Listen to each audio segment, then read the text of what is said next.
मेरे अजीज दोस्तों, आज प्रभु ईसा मसीह की कहानी है। दोस्तों, हेरोदेस राजा के दिनों में जब यहूदियों के बैतलहम में यीशु का जन्म हुआ दोस्तों, तो पूर्व से कई ज्योतिषी यरूशलेम में आकर पूछने लगे कि यहूदियों का राजा जिसका जन्म हुआ है कहाँ है, क्योंकि हमने पूर्व में उसका तारा देखा है और उसको प्रणाम करने आए हैं। यह सुनकर हेरोदेस राजा और उसके साथ सारा यरूशलेम घबरा गया दोस्तों, और उसने लोगों के सब महायाजकों और शास्त्रियों को इकट्ठा करके उनसे पूछा कि मसीह का जन्म कहाँ होना चाहिए। उन्होंने उससे कहा यहूदियों के बैतलहम में, क्योंकि भविष्यवक्ता के द्वारा यूँ लिखा है कि बैतलहम जो यहूदियों का देश है, तू किसी रीत से यहूदा के अधिकारियों में सबसे छोटा नहीं, क्योंकि तुझ में से एक अधिपति निकलेगा जो मेरी प्रजा इजराइल की रखवाली करेगा।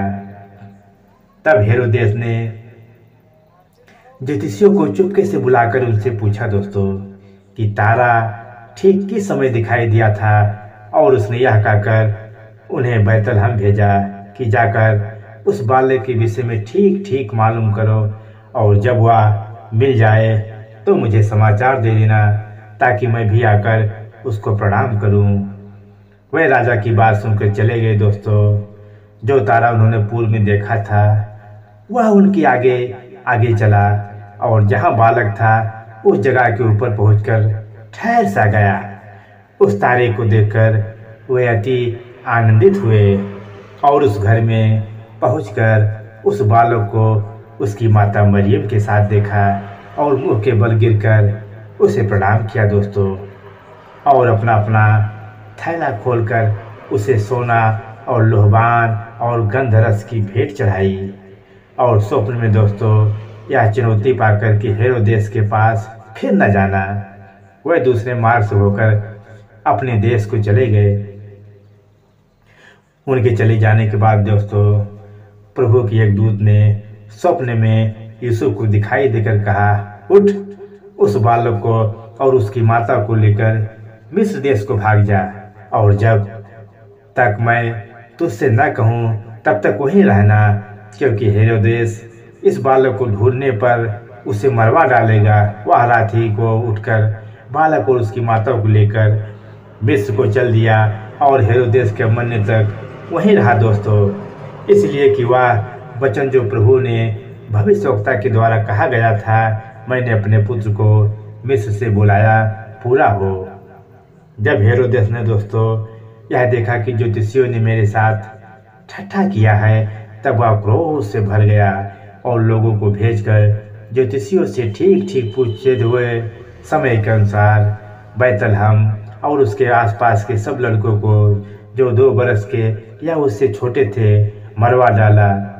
तब जो वचन यिर्मयाह भविष्यवक्ता के द्वारा कहा गया था वह पूरा हुआ कि रामाह में 1 करोड़ नाद सुनाई दिया, रोना और विलाप। राहेल अपने बालकों के लिए रो रही थी और शांत होना चाहती थी, क्योंकि वे नहीं हैं। हेरोदेस के मरने के बाद देखो प्रभु के दूत ने मिस्र में यूसुफ को स्वप्न में दिखाई दिया, उठ बालक और उसकी माता को लेकर इजराइल के देश में चला जा, क्योंकि जो बालक के प्राण लेना चाहते हैं वे मर गए।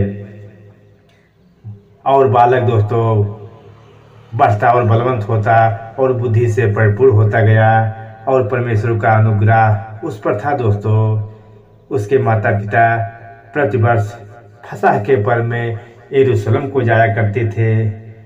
जब वो 12 वर्ष के हुए दोस्तों, तो वे पर्व की रीति के अनुसार यरूशलेम को गए, और जब वे उन दिनों को पूरा करके लौटने लगे तो वह लड़का यीशु यरूशलेम में रह गया, और उसके माता पिता नहीं जानते थे दोस्तों। वह यह समझकर कि वह और यात्रियों के साथ होगा।